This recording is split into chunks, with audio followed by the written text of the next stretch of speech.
CEMTV. Reliable news and entertainment.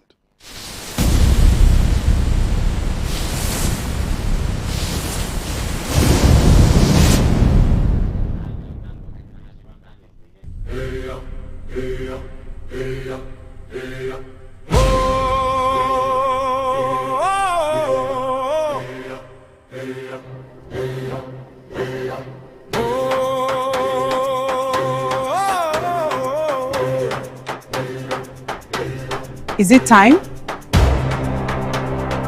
I can't wait to see it.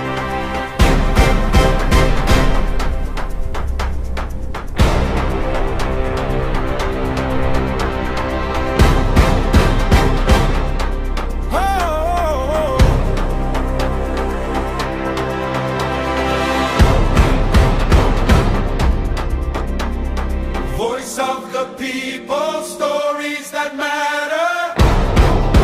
Oh wow!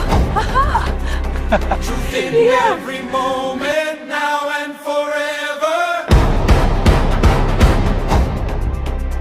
Across every border, across every land, we form, we empower, together we stand.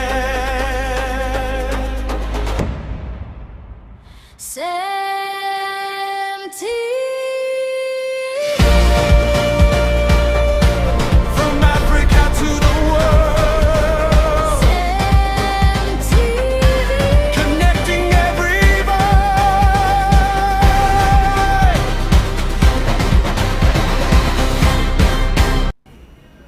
Hello and welcome to CEMTV News at 6. I am Francis Oyema Adet. CEMTV News, truth first, you next. Stay informed to stay empowered. Now let's take a look at the headlines. Rivers State Governor Siminalayi Fubara presents 2026 appropriation bill to the Rivers State House of Assembly. FCT administration completes 70% of projects in 3 years. Plus, U.S. media report says Israel has shared intelligence with the United States about Iranian plan to assassinate President Donald Trump. We'll bring you details of these stories and more in just a moment. Please stay.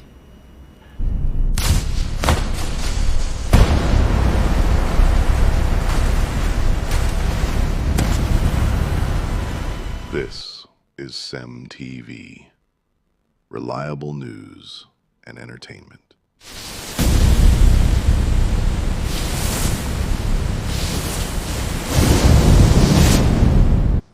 What's on your mind today?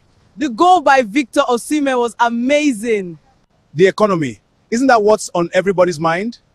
I would like to see more women in positions of authority. If you heard and saw it from CEMTV, you can take it to the bank. CEMTV, your reliable source of news, information, and entertainment.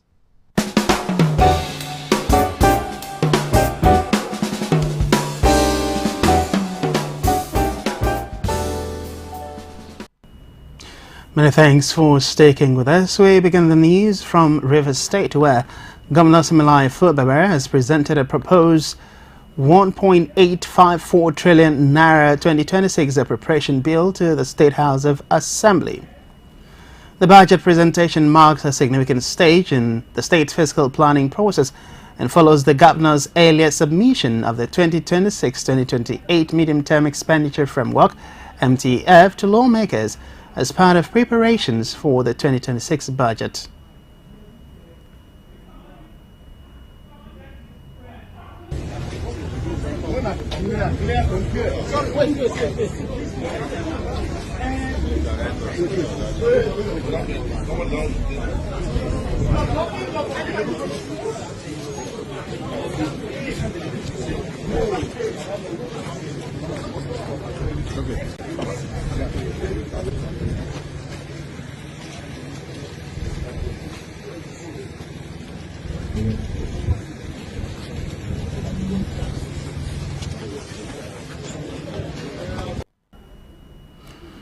Presenting the estimates target budget of resilience for growth and development, Governor Fubara said the proposal is aimed at sustaining economic growth strengthening infrastructure, improving human capital development, and expanding social investment across the state.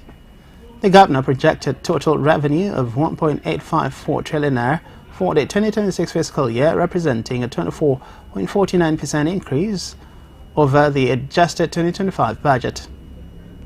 Mr. Speaker, it is my pleasure to present the 2026 River State Appropriation Bill to the honorable members of the River State House of Assembly for your consideration and passage into law. As we all know, despite the challenges, the machineries of governance has continued to function in our dear state, and we have made significant progress in our priority areas of road infrastructures, human capital development, as well as in the security of life and properties. Most significantly, our state has remained fiscally stable thanks to our commitment to fiscal responsibility, prudence, and accountability in managing public funds. We do not tolerate mismanagement at any level and have utilized public funds to provide services, attract investment, create jobs. The governor stated that from the budget, 413.1 billion naira is earmarked for recurrent expenditure, while 1.405 trillion naira has been allocated to capital projects. The budget presentation also signals a major turning point in River State political landscape, coming after the reconciliation between Governor Fuber and members of the State House of Assembly. The development follows nearly 3 years of parallel legislative settings and rival budget presentations, paving the way for a more unified budget process. The details of the 2026 budget assumptions and fiscal projections are outlined in the medium-term expenditure framework 2026 to 2028, which the House has already considered. Revenue source. The revenue source as follows. We are projecting internally generated revenue at 487 billion 609 million 336,496 naira 97 kobo. Our projection for FAC allocation, including other sources from FAC, we are projecting 936 billion 52 million 408,964 naira 24 kobo. Our opening and closing balance before the year was 105 million 601,105 naira 95 kobo. Capital receipts, including domestic loan, grants, and asset sales, we are projecting 382 billion 481 million 387,908 naira 60 kobo, giving us a grand total of 1.8 as projected.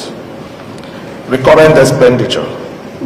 Mr. Speaker, we're looking at the projection of 413 billion 109 million 396,705 naira 70 kobo. Away from that, as the world marks Global Energy Independence Day with the theme Clean Energy for People and Planet, attention is once again focused on the urgent need to transition from fossil fuels to clean, renewable and self-sufficient energy sources such as solar powers. A global movement advocates for reduced dependence on fossil fuels while encouraging the adoption of sustainable energy solutions that benefit both people and the environment. In view of this, CEMTV News took to the streets to find out how residents are coping with the current electricity supply.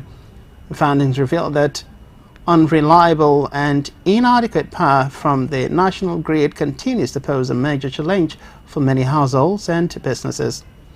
While some residents complained of the poor power supply and how it has made life difficult for them, other respondents stated that power supply in their areas has been relatively stable, but the cost of electricity supply remains a major concern. The appeal for a review of the current tariff to make them more affordable for small business owners. Meanwhile, residents of Eneka also noted that even though they use the prepaid meter system, they still receive very little electricity. Further described the situation as frustrating and called on the government and relevant authorities to take urgent steps to ensure a more consistent power supply across communities.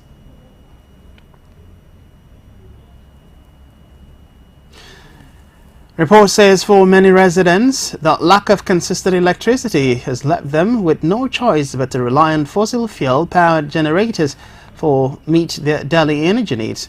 This reality underscores the need for greater investment in reliable electricity infrastructure and accelerated access to affordable renewable energy solutions.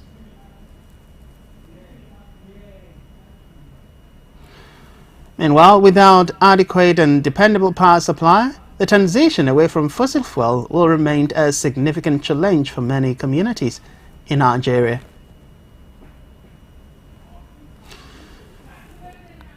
In a different development, heavy flooding has continued to wreak havoc across several states in Nigeria as torrential rainfall continue to ravage communities, destroy property and disrupt economic activities during the peak of the 2026 rainy season.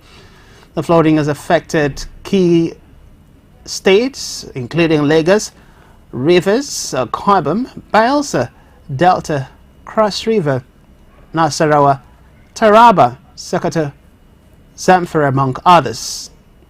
Identified as high risk by the Nigerian Meteorological Agency (NIMET).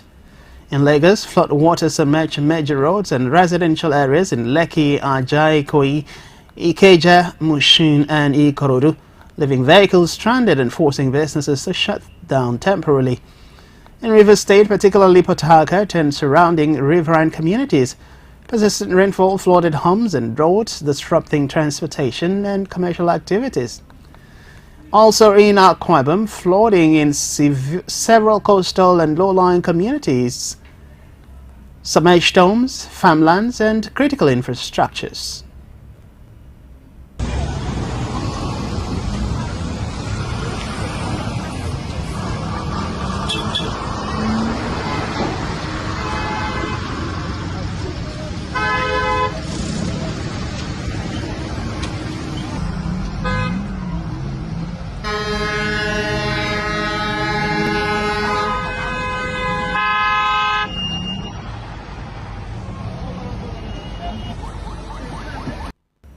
NIMET says the flooding is being driven by intense and prolonged rainfall amid blocked drainage channels, overflowing rivers and poor urban drainage systems, while coastal states continue to experience additional pressure from rising water levels. Meanwhile, the emergency management agencies urge residents in flood-prone communities to clear drainage channels, avoid traveling through flooded roads and relocate from high-risk areas where necessary, warning that more rainfall is expected in the coming weeks.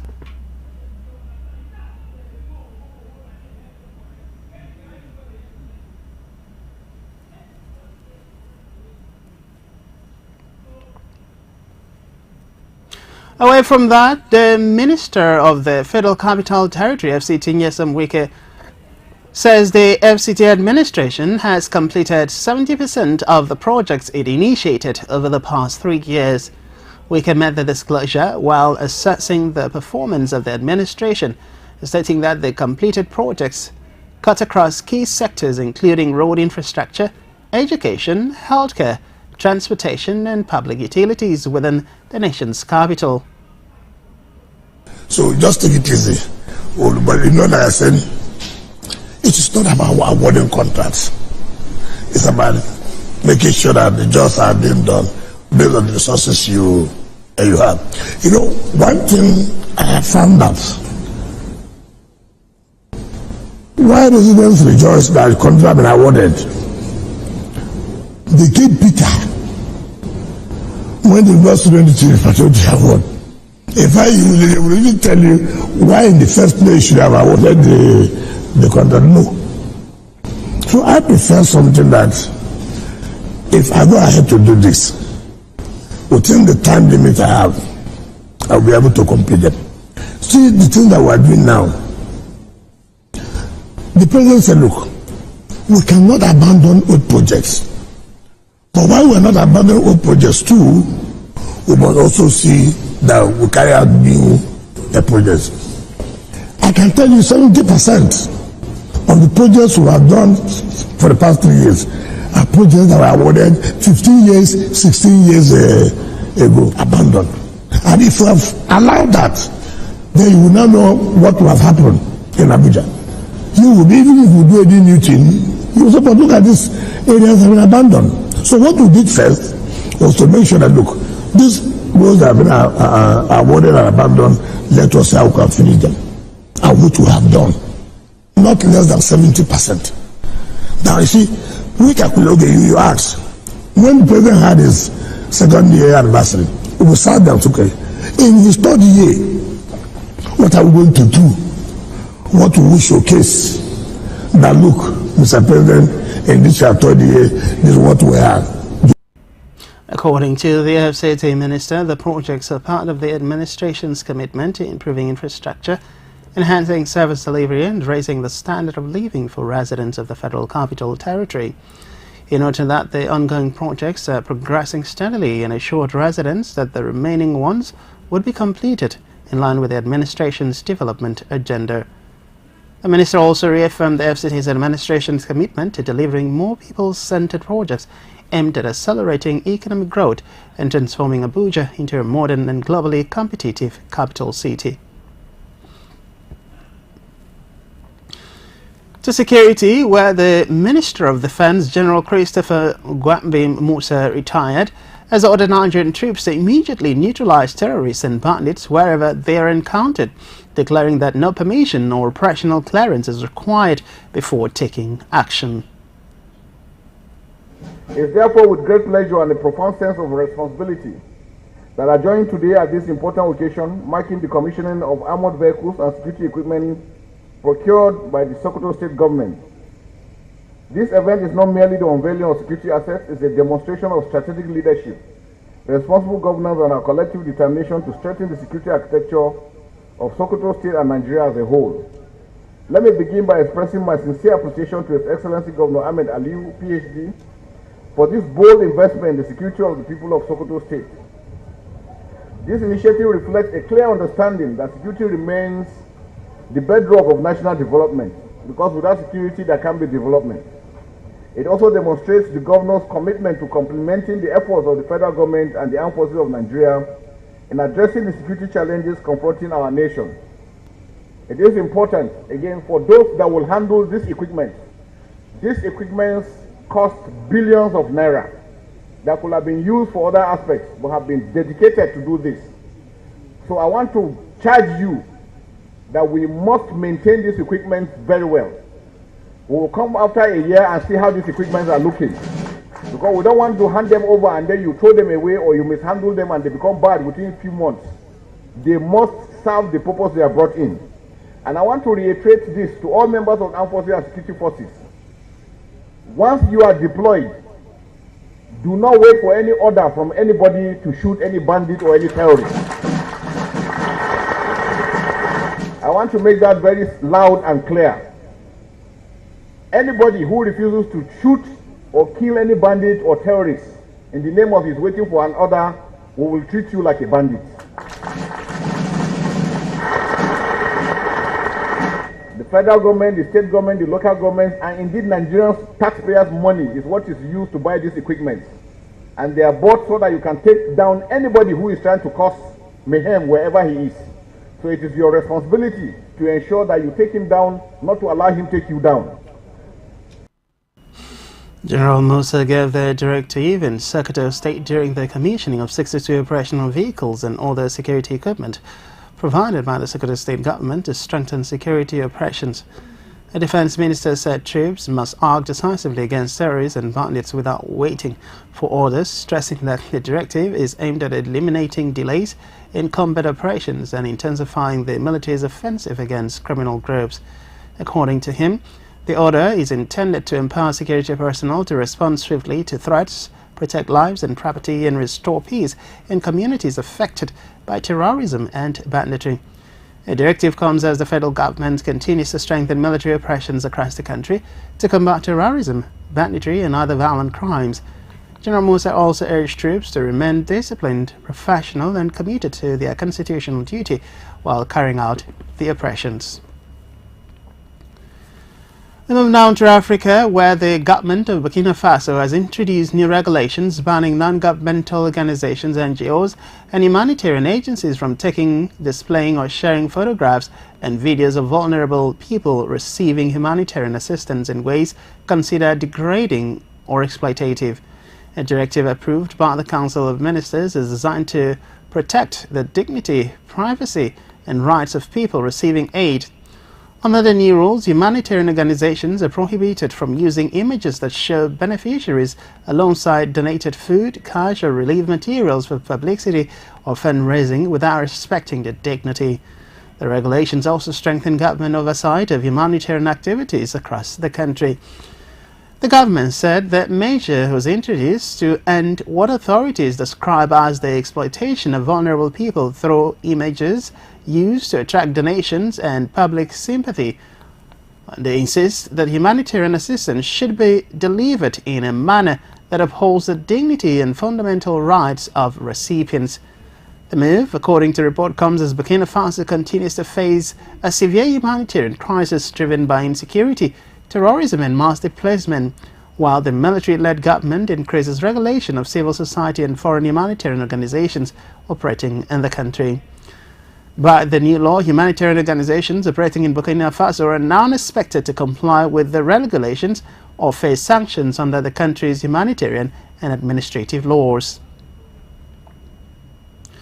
On a foreign scene, U.S. media report says Israel has shared intelligence with the United States about an alleged Iranian plan to assassinate President Donald Trump. The warning was described as a specific and fresh plot, according to the report.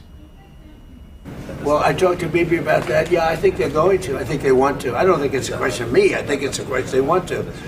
And they're getting along with Lebanon. They're signing deals with Lebanon. First time ever. Marco, talk about that.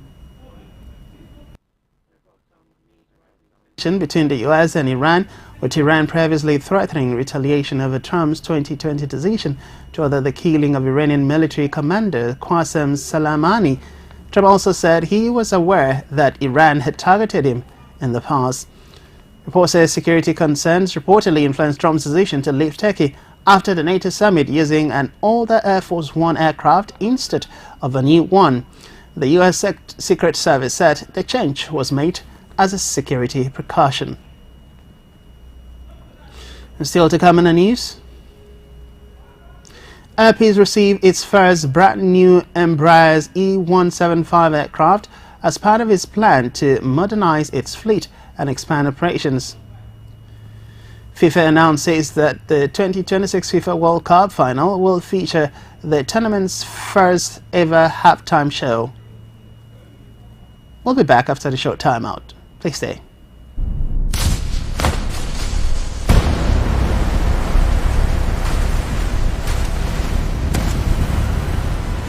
This is CEMTV, reliable news and entertainment.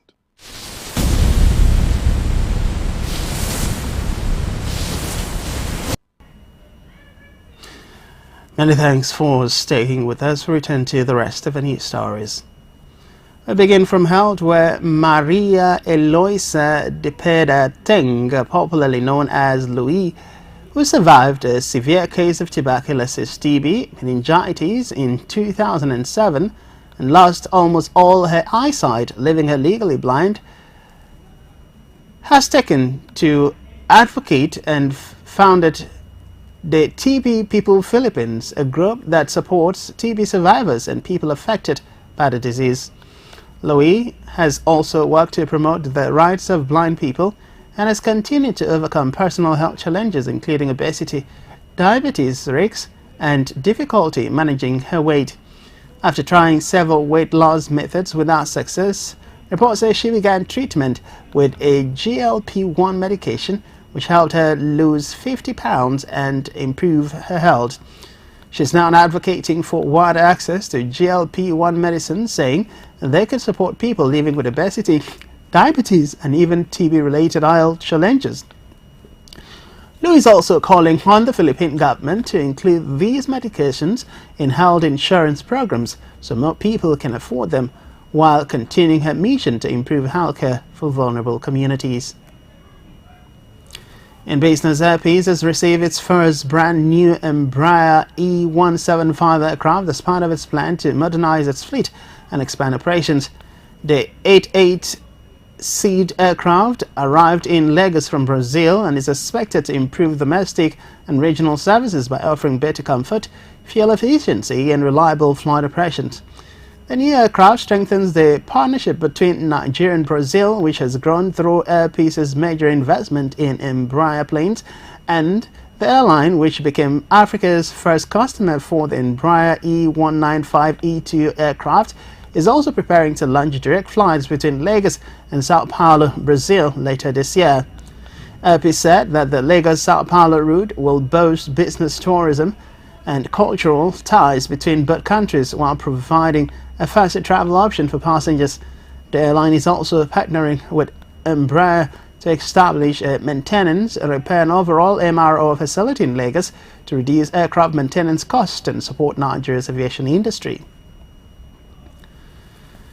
In sports, FIFA has announced that the 2026 FIFA World Cup final that will take place on July 19th at the New Jersey Stadium will feature the tournament's first ever halftime show. The 11-minute performance will mark a historic addition to football's biggest match and is being produced in a Super Bowl-style format. According to the report, the star-studded lineup includes Justin Bieber, BTS, Madonna, Shakira, Nigeria's Burna Boy, Coldplay, renowned conductor Gustavo Dudamel, and the PS22 children's chorus. The show will be curated by Coldplay frontman Chris Martin and is expected to be watched by billions of fans around the world.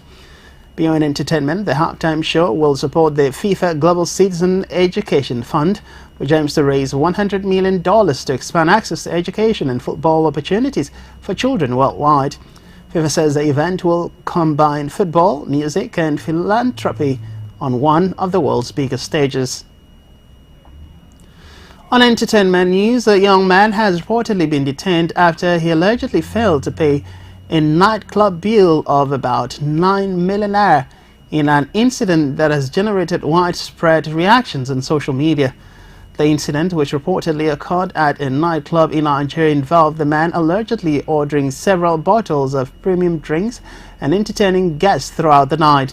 However, witnesses claim he was unable to settle the bill when payment was demanded, leading to his detention by the club's management. Videos circulating online show the man being questioned by nightclub staff as onlookers watch. The footage has since gone viral, sparking debates over financial responsibility, extravagant spending, and the culture of luxury associated with nightlife. Meanwhile, while social media users have claimed the bill amounted to approximately 9 million naira, authorities are yet to issue an official statement confirming the amount. The identity of the individual or whether any criminal charges have been filed is also not confirmed. The circumstances surrounding the incident remain unclear, and investigations are expected to determine the full factor of the case, as officials and the nightclub management are yet to publicly make comments. Meanwhile, American singer and actress Brandy Norwood, popularly known as Brandy, has spoken out after viral videos of a recent public appearance sparked concern among fans, with many commenting on her slimmer look. While some people speculated about her health, others urged the public not to make assumptions and called for kindness and respect for her privacy. Although in a heartfelt social media post, Brandy did not directly address the speculation about her appearance. She instead expressed gratitude to Essence magazine and her hometown of Macomb, Mississippi, United States of America, for recognizing her achievement, while also expressing optimism about the future upon reflecting on her journey, noting that every experience has shaped her career, and also added that she still has so much to create, heal, and share. Following the social media post, fans flooded the comment section with messages of love and support, praising the award-winning singer and encouraging her as she continues her career. And that's CEMTV News at 6, but before we go, let's take a quick look at the major headlines. We started off by informing you that Rivers State Governor Siminalayi Fubara has presented the 2026 appropriation bill to lawmakers. We also inform you that the FCT administration has completed about 70% of projects in 3 years. On the foreign scene, we told you that the U.S. media has reported Israel shared intelligence with the United States about Iranian plot to assassinate U.S. President Donald Trump. In business, we told you that Air Peace has received its first brand new Embraer E-175 aircraft as part of its plan to modernize its fleet and expand operations. And in sport, we told you that FIFA will be holding the 2026 FIFA World Cup final, which will feature the tournament's first half-time in history. You've been watching CEMTV News at 6. To ensure to follow us via our social media handle at CEMTVPLUS across X, Facebook, Threads, and Instagram. We're also available on Nicomsat. Do well to watch us and connect with